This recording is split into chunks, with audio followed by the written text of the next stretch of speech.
너 우리 경기도의 경기라는 이름이 내년이면 무려 1000년이 되는 거 알아? 1000년? 1000년이라고 하니 왠지 환상 속의 도시 같다. 1000년의 해를 맞이해서 경기도에서는 투어를 다니며 우리 도민들의 의견을 모으고 있대. 모아서 뭐하게? 우리의 의견을 모아 정책이 되게 한다는 거지. 단순히 1000년이 된 환상 속의 도시가 아니야. 우리의 상상이 현실로 구현되는 곳이야. 대한민국의 심장 경기도. 고려시대부터 불린 경기라는 이름은 어느새 1000년이 되었습니다.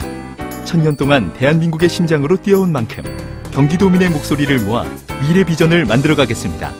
이 캠페인은 경기도와 경기문화재단이 함께합니다.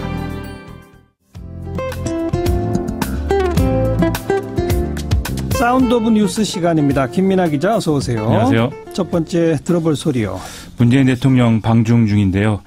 중국 공안이 우리 기자를 마구 때리는 그런 사건이 일어나서 화제죠. 이 소리를 들어보시겠습니다. 예.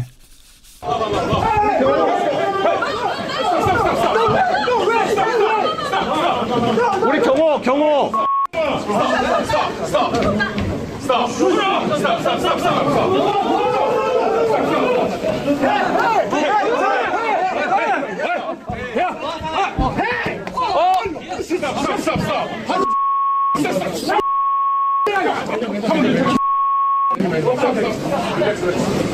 네, 폭행당한 기자가 한 명도 아니고 2명이었다 그러고, 집단 폭행이 있다 보니까 지금 계속 들리는 소리가 다급하게 스탑, 멈춰라! 이런 소리가 계속 좀 들리고 있는 그런 상태였었죠? 그렇습니다. 예. 네. 바로 방금 여러분이 들으신 소리가 저희 CBS의 박지환 기자가 현장에서 직접 촬영한 영상의 음향이었었습니다. 박지환 기자 그 현장을 직접 목격하고 촬영했다고 하는데, 중국 현지 CBS 박지환 기자 지금 연결 중인데요. 아직 연결이 안 됐습니까? 네, 연결되면 좀 현장 얘기를 듣도록 하고요. 이런 불상사가 있었습니다만은 어쨌든 지금 정상회담은 진행을 했죠? 그렇습니다. 일단 확대 정상회담을 진행을 했고 그다음에 이제 소규모 정상회담으로 넘어가게 되는데요. 이 양국 관계 복원 이것이 이루어지는가 이것이 관심이 쏠려 있었는데 특히 시진핑 중국 국가주석이 사드 관련 발언을 추가로 할 것인가 그리고 대북 제재나 원유 공급 중단 등에 대해서 실질적인 합의가 있을 것인가 이게 좀 관심이 쏠려 있었습니다. 예. 지금 시진핑 중국 국가주석이 이제 얘기한 내용을 보면은 이 사드 관련 부분을 지금 모두가 아는 이유 때문에 중한 관계 후퇴를 경험했다 이렇게 얘기를 하고 있거든요. 예. 사드를 직접 언급하진 않았지만 어쨌든 사드 관련한 어떤 불편한 심기를 다시 내비친 것은 또 평가해야 될 부분인 것 같습니다. 우회적으로 표현했네요. 그렇습니다. 그리고 이제 정상회담 이후에 공동 성명이나 공동 언론 발표문도 없고 각자 언론 발표문만 있는 상황이어서 뭔가 이제 명확한 합의를 이루기 어려운 그런 정상회담이다 이런 얘기가 나오고 있고요. 예. 또 이제 미묘한 분위기가 확대 정상회담을 한 다음에 소규모 정상회담을 진행한다는 것입니다. 보통은 반대죠. 그렇죠. 보통은 이제 소규모 정상회담 이 정상들끼리 얘기를 하고 나머지 부분에 대해서 확대 정상회담에서 명시적인 어떤 합의를 이루는 이런 경우가 많은데 예. 그렇지 않기 때문에 지도자끼리 좀 속내를 드러내는데 방점이 찍히는 그런 정상회담이 되지 않겠는가 이렇게 지금 예측들을 하고 있습니다. 예. 아직 그 정상회담 끝나고 발표가 나온 게 아니기 때문에 평가는 좀 이따 해보도록 하고요. 조금 아까 말씀드린 중국 현지의 CBS 박지환 기자 연결해 봅니다. 박 기자 나와 계시죠? 예, 베이징에 나와 있습니다. 네, 먼저 부상당한 우리 한국 기자분들 지금 상태는 어때요?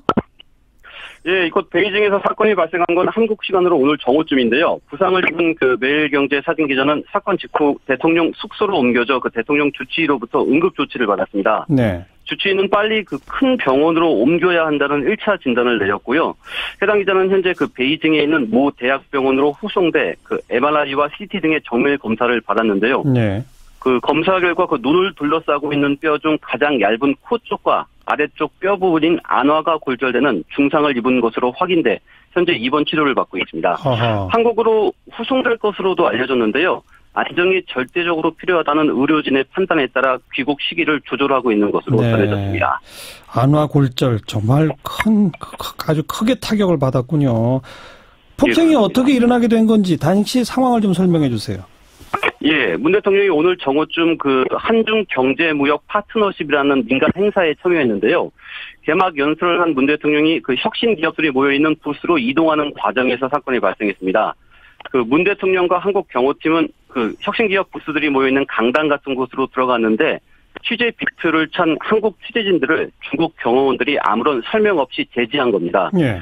이 과정에서 이제 실랑이가 벌어졌고 중국 경호원들이 그 매일경제 사진 기자를 복도 쪽으로 끌고 나와 집단 구타한 건데요. 예. 특히 이미 넘어져서 한껏 불능 상태인 해당 기자를 중국 경호원 중 한 명이 구두발로 걷어찼고 이 과정에서 안아골절 증상을 입은 것으로 추정됩니다. 마침 현장 취재를 맡은 저도 바로 옆에서 상황을 다 지켜봤고 또 그 휴대폰 동영상으로 촬영까지 했는데요. 현재 이곳 베이징에 나와 있는 한국 기자단은 그 청와대와 외교부에 철저한 진상 규명을 요구했고 저도 진상 규명 차원에서 해당 영상을 청와대에 제출해 놓은 상태입니다. 도대체 어떻게 이런 폭행 사태가 있을 수 있나요? 이게 중국 측 책임이죠? 예, 일단 중국 경호원들이 베이징 공안 소속인지 우리 코트라가 계약한 사설 보안업체 직원인지는 중국 정부 차원의 조사가 진행 중입니다. 사설 보안업체 경호원들이라고 해도 모두 중국인들로 구성됐고 또 중국 공안의 지휘를 받기 때문에 일단 중국 측에 유감 표명이 있을 것으로 보이는데요. 중국 외교부 그 루캉 대변인은 사건 발생 이후에 이번 사건을 주시하고 있다고만 밝혔을 뿐 지휘 소홀 책임 등은 언급하지 않은 상황입니다. 아직도 유감 표명까지는 안 나온 상태로군요. 청와대는 이 사태에 대해서 어떤 입장입니까? 예, 청와대는 일단 우리 외교부를 통해 중국 정부에 엄중 항의한다는 방침입니다. 일단 사건이 벌어진 그 상황에 대한 진상 조사가 진행 중이고요. 현장에 있었던 취재진과 그 청와대 직원들의 그 증언 등을 통해 사실관계를 따지고 있습니다. 필요하다면 사건을 일으킨 중국 경호원들에 대한 정식 수사도 요구할 것으로 보입니다.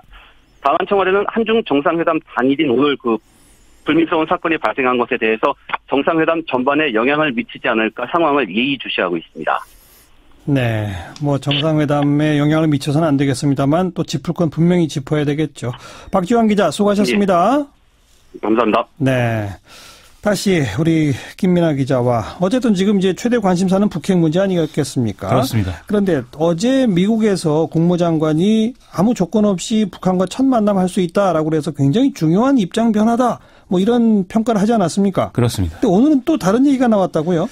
미국 언론 보도를 보면은요, 현지 시간 13일 백악관 NSC 대변인이 지금은 대화할 때가 아니라는 게 분명하다 이렇게 얘기를 했다고 보도가 나오고 있고, 또 뒤집었군요. 그렇죠. 또 허버트 맥마스터 백악관 NSC 보좌관이 미국이 추구해야 하는 유일한 목표는 비핵화다 이렇게 얘기를 하면서 틸러슨 장관의 전제 조건 없는 대화 제안이 북한에 대한 압력을 줄이거나 또는 보상 요구에 굴복하겠다 이런 뜻은 아니다 이렇게 얘기를 했다고 보도가 나오고 있습니다. 예. 미국 언론들은 이러한 현상에 대해서 뭔가 이제 뭐 고도의 전략이다, 좀 냉온으로 가는 그러한 전략이다라는 쪽이 있는가 하면 양동 작전 이런 그렇죠. 예. 경질 위기에 내몰린 어떤 틸러슨 장관의 운명 그리고 백악관과의 엇박자 이런 것들을 좀 총체적으로 보여주는 그런 부분이 있다라는 쪽으로 갈리는 그런 분위기입니다. 틸러슨 장관이 뭐 교체되는지 안 되는지를 보면 확인되겠죠. 그렇죠. 예. 네. 다음 뉴스는요. 국민의당 안철수 대표와 바른정당 유승민 대표가 부산에서 만나서 이 통합의 필요성과 당위에 대해서 교감을 나눴는데요. 오늘 부산시의회에서 양당 의원 모임인 국민통합포럼 세미나가 진행이 됐는데 안철수 대표가 이 자리에서 외연 확장을 못하는 3당 4당은 어김없이 역사의 뒤안길로 사라진다 이렇게 강조를 하면서 통합 의지를 분명히 했습니다. 그러면서 또 지역구도 타파, 낡은 이념틀 타파, 세력, 세대, 인물 교체 이런 것들이 이제 3대 비전이라고 이제 내세우는 그런 상황이었는데요. 네. 부산의 경우에는 특히 지난 11일에 국민의당과 바른정당의 양측 부산시당이 독자적인 선거연대를 선언한 그런 지역이기도 해서 상당히 의미가 깊다 이렇게 얘기를 하는 모양입니다. 국민의당 내부에서는 안철수 대표가 12월 임시국회 회기 종료를 전후한 오는 22일이나 24일에 바른정당과의 당대당 통합 방침을 공식 선언하고 내년 1월 중순에 통합 전당대회를 열 수 있다 이런 얘기도 나오고 있는데 일단 안철수 대표 측은 이건 뭐 사실이 아니다라고 얘기하고 있는 상황입니다. 오늘 유승민 대표는 뭐라고 또 화답했나요? 이 자유한국당과의 통합 논의는 지금 진행이 안 되고 있지만 국민의당과는 정책이나 선거연대 또는 이를 넘어서는 통합을 논의할 수 있다. 이런 입장을 재론을 했는데요. 그러면서 지방선거가 다가오는데 언제까지나 통합 논의로 질질 수는 없다. 이렇게 또 강조하기도 했습니다. 그러니까 좀 뭔가 속전속결하자 이런 분위기가 지금 있는 거죠. 그런데 오늘 한겨레 지면에 이제 유승민 대표의 인터뷰가 실렸었는데요. 국민의당이 통합에 대한 내부 입장 정리를 못하고 있어서 통합이 실제로 가능할지 좀 의문이다. 이렇게 얘기를 하고 있거든요. 사실 또 그렇죠. 그렇죠. 예. 이게 통합에 대해서 뭔가 회의적이다. 이런 얘기 같기도 한데 또 다르게 보면 반대파들을 좀 분리해야 통합이 가능하다. 이런 인식을 드러낸 것으로도 볼 수가 있어서 파장이 좀 있을 것 같습니다. 국민의당에서 통합 반대하는 분들 빼고 빨리 합시다. 뭐 이런 얘기겠죠. 그런 거죠. 예. 근데 그 통합 반대하는 분들은 지금 뭐 계속 결속 강화하고 있죠. 오늘 또 평화개혁연대 그리고 구당초 모임 이 두 모임이 이제 오찬 회동을 가졌는데요. 구당초가 뭐예요? 이 당을 구하는 초선들 뭐 이런 이름의 줄임말이라고 합니다. 예. 그 지금 뭐 안철수 대표는 전당원 투표까지 해서 통합을 추진하자고 하는데 이에 대해서 좀 맞서는 전선이 형성된 것 같은데요. 애초에 구당초 모임은 당 분열을 막자 이런 취지였거든요. 네. 안철수 대표가 이렇게 드라이브를 거니까 어쨌든 통합을 저지하는 게 당 분열을 막는 일이다라는 입장이 좀 합의가 되는 그런 분위기였다고 합니다. 오늘 아침에 박지원 의원은 TBS 라디오에 출연을 해서 바른정당과 통합을 한다고 얘기하지만 바른정당은 국민의당과 통합한 후에 자유한국당과의 통합을 예정하고 있다면서 이 보수 정치와는 공존 불가하다 이런 입장을 다시 강조하기도 했는데요. 예. 지금 이 이제 통합 반대파들은 뭔가 다음 주 정도가 되면 의미 있는 세력화도 시도할 가능성이 있다 이런 얘기까지 지금 나오고 있는 상황입니다. 여기 하나 더 변수가 될 만한 부분이 자유한국당 김성태 원내지도부의 행보일 텐데요. 바른정당 내 일부 인사들이 이것을 명분으로 해서 뭐 추가 탈당으로 방향을 잡게 되는 일이 벌어진다면 어찌 될지 알 수 없다 이런 얘기도 나오고 있습니다. 네, 더 지켜봐야죠. 다음 그렇습니다. 뉴스는요. 오늘 한국은행이 금융안정보고서를 국회에 제출했는데요. 추가 금리 인상 가능성이 지금 드러나고 있어서 상당히 관심입니다.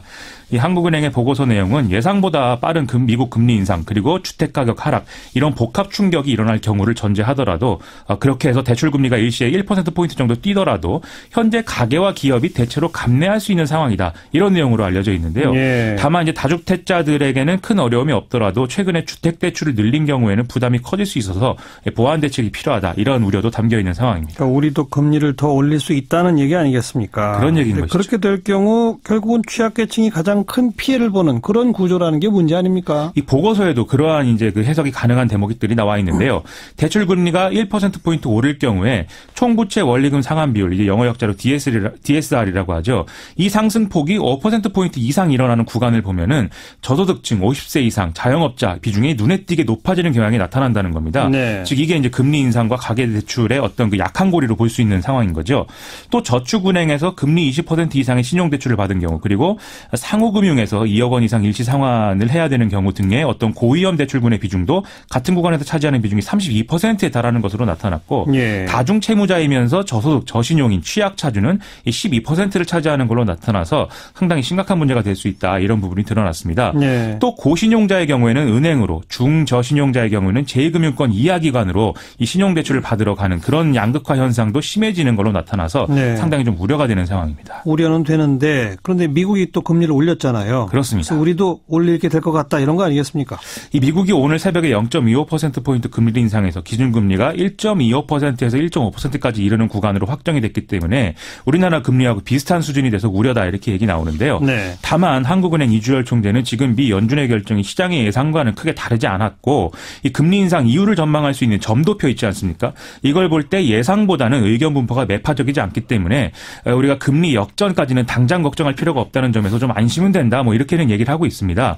다만 내년 3월 달에 또 새로운 한은 총재가 선임돼야 되고 여러 가지 변수가 있기 때문에 또 인상 기조가 또 분명하기 때문에 네. 좀 여러 가지 대책들과 면밀한 상황 파악이 필요한 상황인 것 같습니다. 금리는 아무튼 올라가는 쪽이다라는 걸 각오해야 되겠네요. 그렇습니다. 다음 뉴스요. 지난 주말 의사들이 이른바 문재인 케어 이것에 반대하면서 집단 행동을 했는데 그래서 여러 가지 논란이 있었습니다. 이에 대해서 오늘 정부와 의료계가 공동 실무협의체를 구성하기로 합의를 했습니다. 예. 보건복지부와 대한의사협회 비상대책위원회는 오늘 오전에 비공개 회의를 열어서 이렇게 결정을 했는데요. 그래서 건강보험 보장성 강화 대책 추진을 위한 각종 준비 사항을 이 단위에서 공동 논의하기로 이렇게 약속을 했습니다.